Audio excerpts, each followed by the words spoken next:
Hello, friends. Welcome to India's first Swarnim Startup and Innovation University's YouTube channel platform, Swarnim Career Talks. Swarnim Career Talks, માં friends, આજે આપણે વાત કરવાના છીએ career opportunities in radio and podcasting. I am pleased that today we have a very senior friend in our studio, નિશાંતની ચોટલી fame RJ Nishant, જે હવે લાફ્ટર એફએમ ની સાથે છે. લાફ્ટર એફએમ ને ઇનિશિયેટ કરવાના છે, તેના હેડ છે અને રેડિયો ઇન્ડસ્ટ્રીમાં એમણે પૂરા 2 દાયકા પૂર્ણ કર્યા છે. I am so happy to have him here to share his knowledge sharing experiences and career opportunities in radio and podcasting વિશે વાત કરવા માટે. Nishant, I welcome you. Thank you. બહુ જ બધી વાતો કરવી છે, કારણ કે જે આ સાંભળી રહ્યા છે એના ઘણા બધાએ તમને નિશાંતની ચોટલીના અવાજમાં એફએમ રેડિયો પર સાંભળ્યા છે. તો અત્યારે તો તમારી ચોટલી નથી, કારણ કે પહેલા હું એમને જયારે મળતી ત્યારે લાંબી એક સિલ્વર ચોટલી હતી એમને.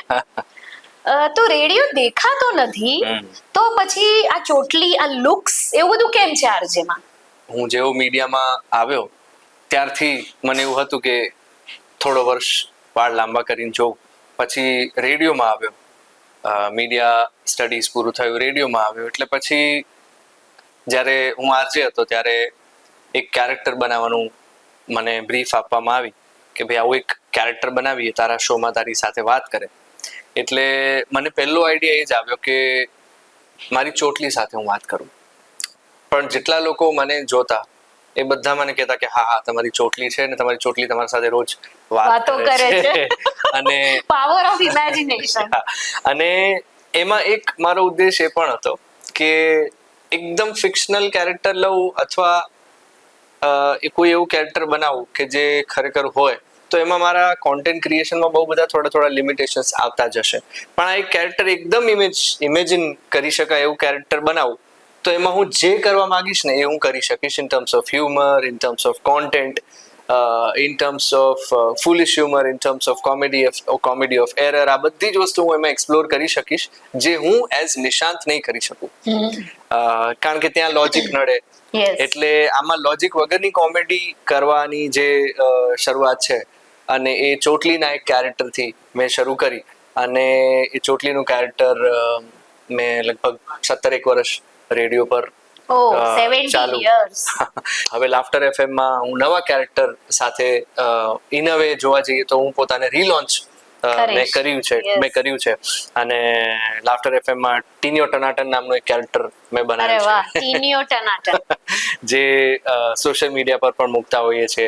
અને કવિએ કીધું કરીને એક લિરિક્સ ઉપર નું એક ક્રિએશન બનાવ્યું છે. એટલે આ રીતના બહુ બધા કેરેક્ટર્સ રેડિયોમાં બનાવતો રહેતો હોઉં છું. એટલે અત્યાર સુધીની એમની વાતો પરથી આપણને એ ખ્યાલ આવી ગયો કે રેડિયોમાં કામ કરવા માટે સતત ક્રિએટિવ રહેવું, ઇમેજિન કરતા રહેવું, આઈડિયાઝના ફુગ્ગા આપણી અંદરથી ઉછળવા જોઈએ અને ચોક્કસ રીતે હવામાં બ્લો થવા જોઈએ, તો તમે સરસ રીતે આ કામ એન્જોય કરી શકો.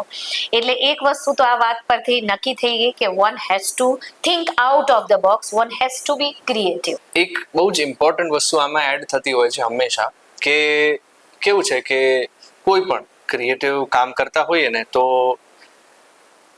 એમાં એ રીતનું રહેતું હોય છે કે તમારું કામ કોઈ કલાકો સુધી સીમિત નથી રહેતું. તમે ઓફિસની બહાર પણ નીકળી ગયા હો, તમારું બધું પતી ગયું હોય, ઘરે જતા હો ત્યારે તમને કંઈક દેખાઈ ગયું, તમે એના પર કંઈક બનાવ્યું, નેક્સ્ટ ડે તમે એને બનાવ્યું. એટલે એ રીતે જોવા જઈએ તો તમે સુવો ત્યારે જ તમારું મગજ શાંત થાય.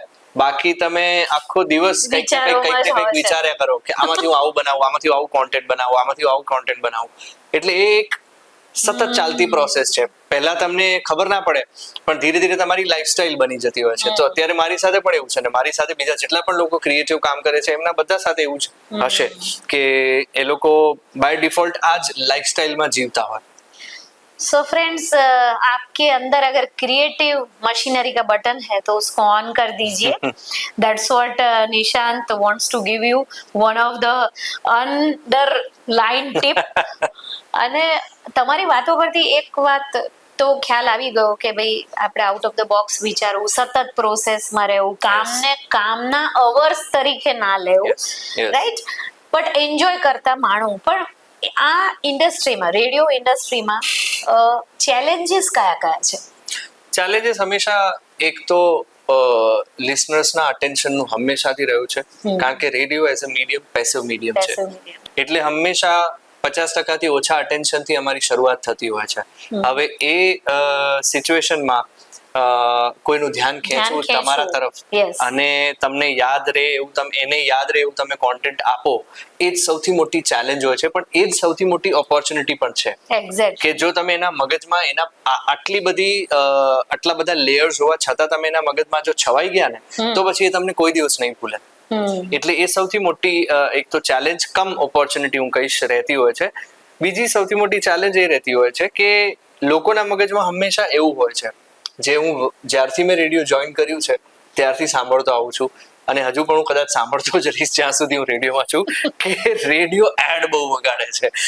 એકચ્યુઅલમાં એવું હોતું નથી. સ્પેસિફિકલી કોમર્શિયલ એફએમ રેડિયો, કેમ કે કોમર્શિયલ યસ, છે. એટલે ત્યારે ઘણી જગ્યાએ અને ઇવન આ માધ્યમથી પણ હું લોકોને સમજાવીશ કે જેટલા ગીતો વાગતા હોય છે ને, સાદા દિવસની વાત કરું, હું ફેસ્ટિવ સિઝનની વાત નથી કરતો, પણ જ્યારે નોર્મલ દિવસ હોય ત્યારે જેટલા ગીતો વાગે છે ને એનાથી તો ઓછી જ એડ્સ વાગતી હોય છે.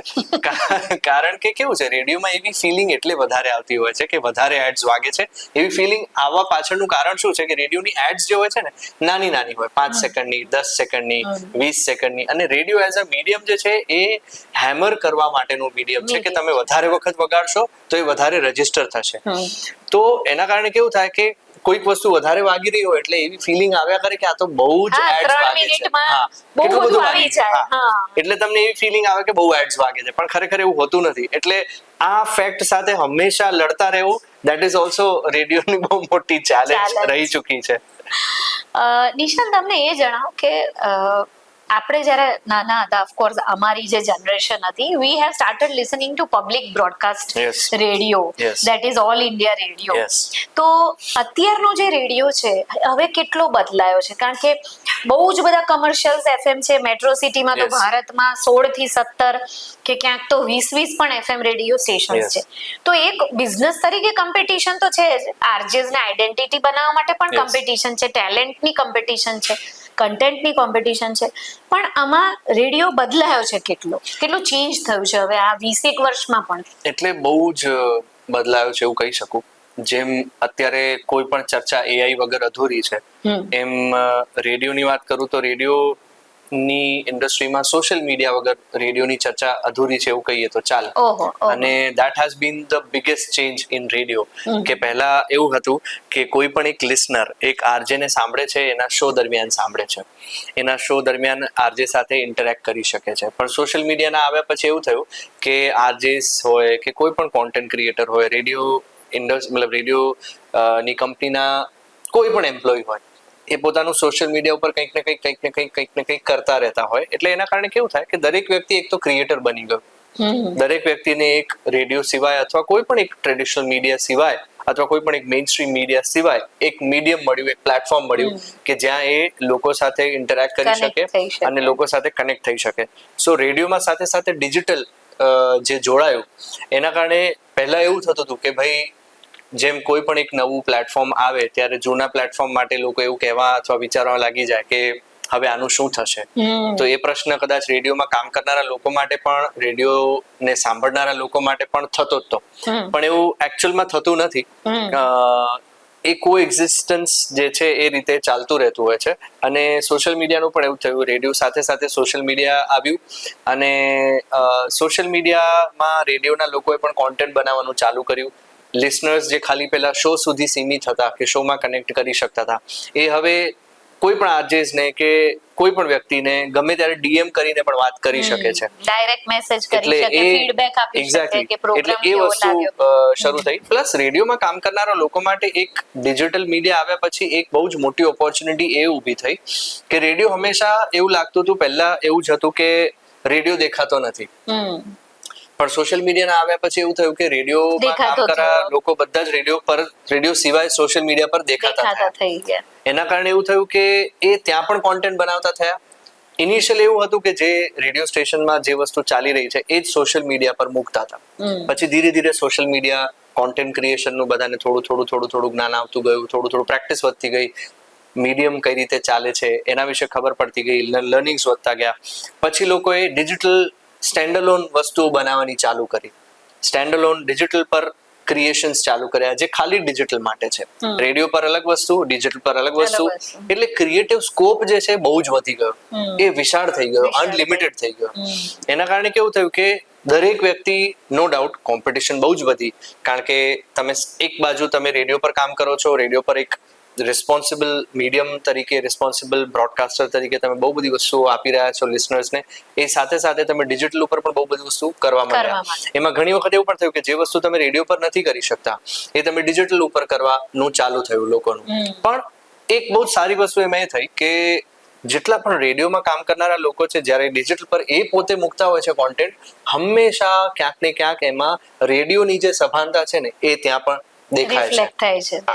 રેડિયોના લોકો બહુ જ રિસ્પોન્સિબલ વેમાં સોશિયલ મીડિયાને પણ વાપરવાનું ચાલુ કર્યું. આ સૌથી મોટો ચેન્જ રેડિયો ઇન્ડસ્ટ્રીમાં આવ્યો, અને એ અમે એ ચેન્જ સાથે જીવતા જીવતા અમે અહીંયા સુધી આવ્યા છીએ. તો ચેન્જની જે આ રેડિયો ચેન્જની વાત થઈ, આખી શિફ્ટ કે parallel to social media and technology, તો હવે આપણે એ જાણીએ કે એક્ઝેક્ટલી કઈ કઈ કરિયર ઓપોર્ચ્યુનિટીઝ રેડિયોમાં આજે પણ રહેલી છે in terms of programming, content generation, technicalities, non technicalities, એ બધી જ વાત કરો. સો રેડિયોનું સ્ટ્રક્ચર હંમેશાથી મોરોલેસ, પ્રાઇવેટ એફએમની વાત કરું તો મોરોલેસ દરેક કંપનીનું સ્ટ્રક્ચર સેમ રહ્યું છે કે પ્રોગ્રામિંગ ડિપાર્ટમેન્ટ હોય, માર્કેટિંગ ડિપાર્ટમેન્ટ હોય, સેલ્સ ડિપાર્ટમેન્ટ હોય, આઈટી અને એડમિન જેવા બીજા ડિપાર્ટમેન્ટ્સ પણ હોય. અને પ્રોગ્રામિંગ ડિપાર્ટમેન્ટની વાત કરું તો કોન્ટેન્ટ ક્રિએટર્સ, હવે આપણે જેને કહેતા હોઈએ છીએ, આરજેસ જે છે પહેલેથી કોન્ટેન્ટ ક્રિએટર્સ રહ્યા છે. નામ હવે કોન્ટેન્ટ ક્રિએટર્સ આવ્યું છે, પણ એ આરજેસ જે છે, જે કોન્ટેન્ટ ક્રિએટર તરીકે અત્યારે આપણે માની લઈએ કે ભાઈ કોન્ટેન્ટ ક્રિએટર રહ્યા છે.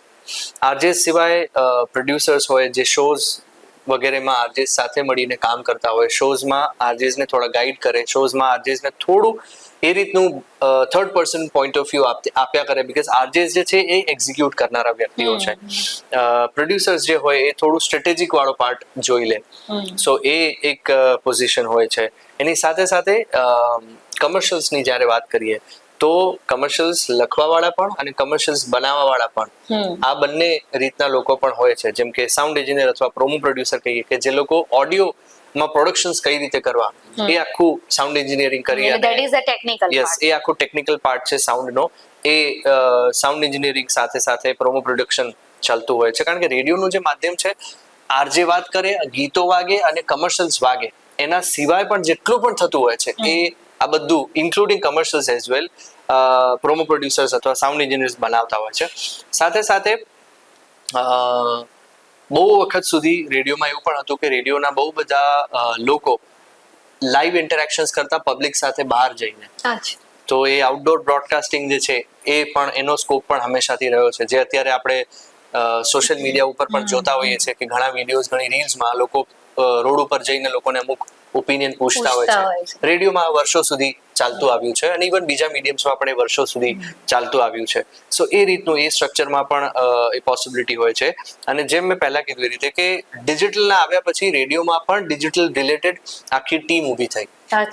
વિડીયોગ્રાફર હોય કે પછી વિડીયો એડિટર્સ હોય કે પછી ડિજિટલ કન્સેપ્ચ્યુલાઇઝર હોય કે જે લોકો આખી રેડિયો સ્ટેશનની જે પોતાની સોશિયલ મીડિયા ચેનલ છે અથવા યુટ્યુબ ચેનલ છે એને મેનેજ કરતા હોય, એનું કોન્ટેન્ટ મેનેજ કરતા હોય, એના રિલેટેડ આખી એક નવી ટીમ ઊભી થઈ.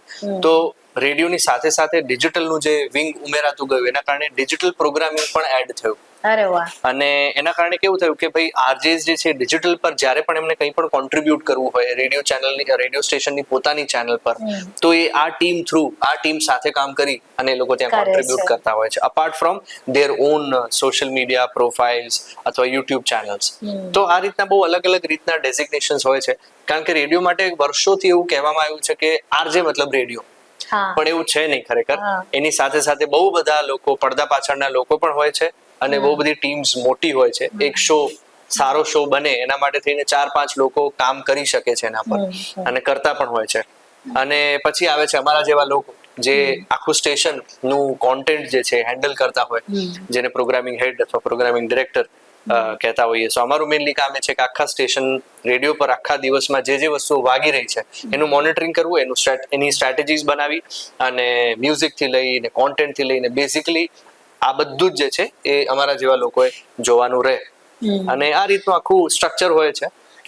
જે પણ આ ઓપોર્ચ્યુનિટીઝ કીધી, અને નવા FM રેડિયોની હિસ્ટ્રીને આજે 20-25 વર્ષ થઈ ગયા, પણ કમર્શિયલ FM રેડિયો સ્ટેશનની સાથે પેરેલલ જે ડિજિટલ ઇન્ડસ્ટ્રી જોડાઈ, એની સાથે એક નવો ઉદ્ભવ થયો છે, જેને આપણે આમ જૂના જમાનામાં એવું ના કે જૂની રીતે પ્રેઝન્ટ થતું હતું, પણ આજે એને કહેવાય છે પોડકાસ્ટિંગ.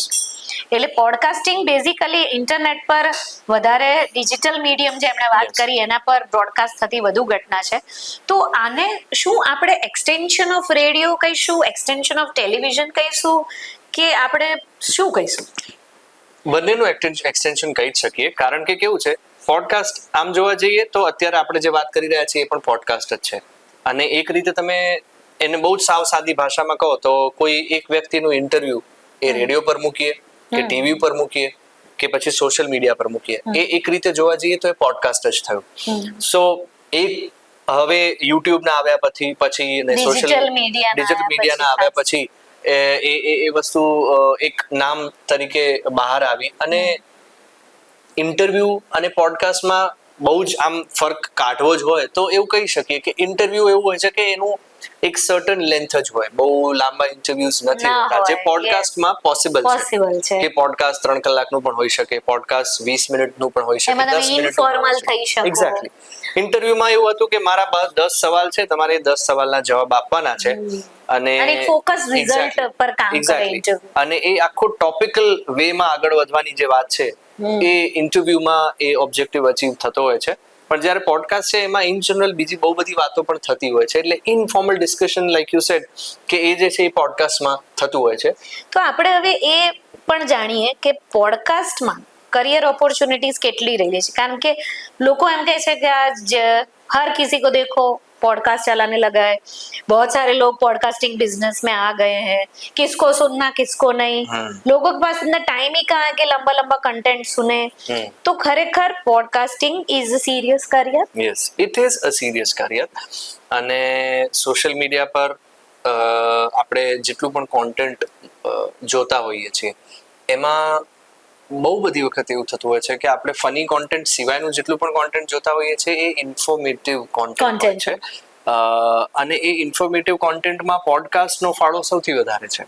સો કોઈ વ્યક્તિ એક બીજા વ્યક્તિ સાથે, એ બીજા વ્યક્તિ અજાણ્યું છે છતાં એને બહુ જ કમ્ફર્ટેબલ ફીલ કરાવી અને એમના પાસેથી બહુ સારી વાતો કઢાવી શકવાનું ની આવડત ધરાવતું હોય તો that person can become a good podcaster.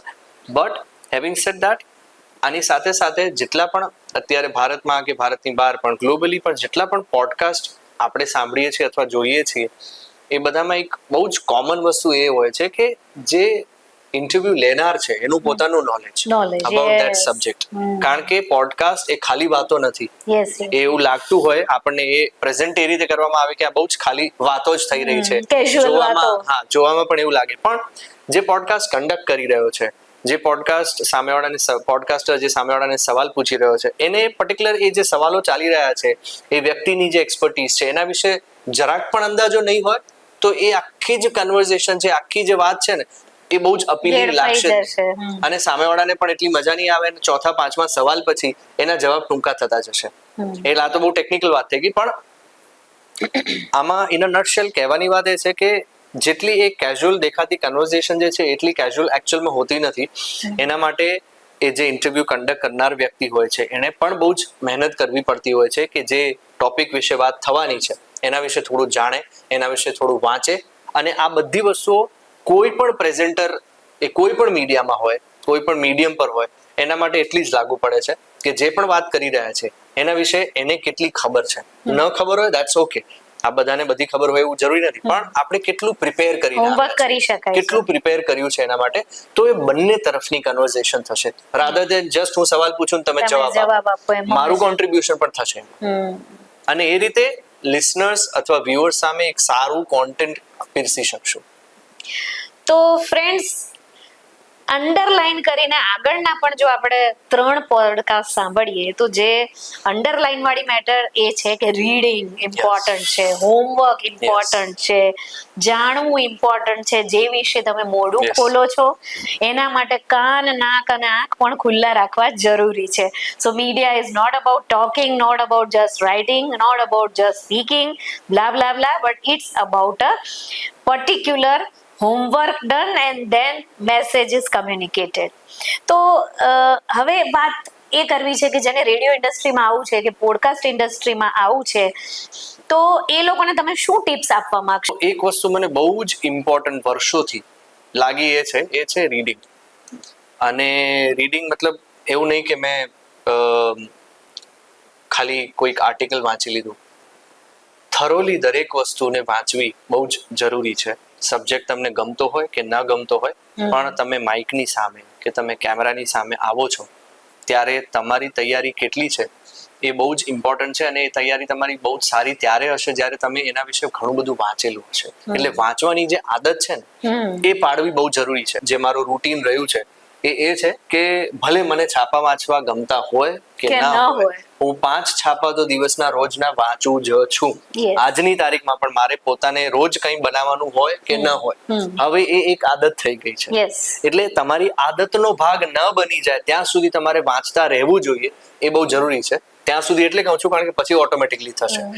એટલે સૌથી મોટી ઇમ્પોર્ટન્ટ વસ્તુ એ છે કે આપણે હંમેશા એક ગેરમાન્યતા એવી હોય છે કે કેમેરા છે ફોનમાં એટલે તમે કેમેરા ચાલુ કરી અને બોલવાનું ચાલુ કરો એટલે કોન્ટેન્ટ બની ગયું, એવું નથી. એવું જ કોન્ટેન્ટ અત્યારે બહુ જ આપણી વચ્ચે ચાલી રહ્યું છે. પણ તમે સેન્સિબલ કોન્ટેન્ટ ત્યારે જ આપી શકશો જ્યારે તમે પોતે વાંચેલા હશો, તમે પોતે વાંચ્યું હશે ઘણું બધું, તમે તમારી વાતમાં ગંભીરતા, તમારી વાતમાં એ નોલેજ જે દેખાવાનું ત્યારે જ શરૂ થશે જ્યારે તમે ઘણું બધું વાંચેલી તૈયારી કરીને આવેલા હશો. એટલે વાંચવું, રીડિંગ ઇઝ વેરી ઇમ્પોર્ટન્ટ. બીજું, પ્રેઝન્સ ઓફ માઇન્ડ બહુ જ ઇમ્પોર્ટન્ટ છે. એલર્ટનેસ, કે તમે કોઈ પણ વસ્તુ જોવો છો, વાંચો છો ત્યારે તમારા મગજમાં એવો વિચાર જો આવો જ જોઈએ કે આને હું કોન્ટેન્ટ તરીકે કઈ રીતે પીરસી શકીશ. આ વિચાર હંમેશા આવતો રહે. એ જે આદત છે એ આદત પાડવી બહુ જરૂરી છે. તો જ તમે કોઈ પણ વસ્તુમાંથી કોન્ટેન્ટ બનાવવાની આવડત કેળવી શકશો. એ બહુ ઇમ્પોર્ટન્ટ છે. એટ ધ સેમ ટાઈમ જે બીજા બધા જ પ્રોફેશનમાં લાગુ પડે છે એવી એક સૌથી ઇમ્પોર્ટન્ટ વાત એ છે તમારી પોતાની જાતનું ધ્યાન રાખવું. હેલ્થનું ધ્યાન જેટલું રાખશું એટલા જ સારા તમે કોઈ પણ પ્રોફેશનમાં કામ કરી શકશો. અને મીડિયામાં વધારે જરૂરી એટલે છે બીકોઝ મીડિયામાં હંમેશા એવું કહેવાય છે the show must go on. તો એટલે આ બધી વસ્તુઓ બહુ બેસિક છે પણ બહુ જ ઇમ્પોર્ટન્ટ છે. Specifically when you want to make a career in media and specifically radio. આગળ જેટલા પણ અમે પોડકાસ્ટમાં કરિયર ઓપોર્ચ્યુનિટીઝમાં સિનિયર્સને મળ્યા એ બધાએ એ જ કીધું કે આ પ્રોફેશનમાં તમારે ઘરેથી જવાનો ટાઈમ જ નક્કી હોય છે, આવવાનો નથી હોતો. That means you need a lot of stamina, you need lot of left right, so you need lot of energy, and as he said you should take care of your fitness, health, body and mind. તો બહુ જ મજા આવે તમારી સાથે સરસ મજાની radio opportunities, podcasting opportunities as a career પર વાત કરીને. ફ્રેન્ડ્સ, તમે stay tune to Swarnim Career Talks. We'll keep on coming to you with new topics, new avenues of employment and career opportunities. Thank you. Thank you.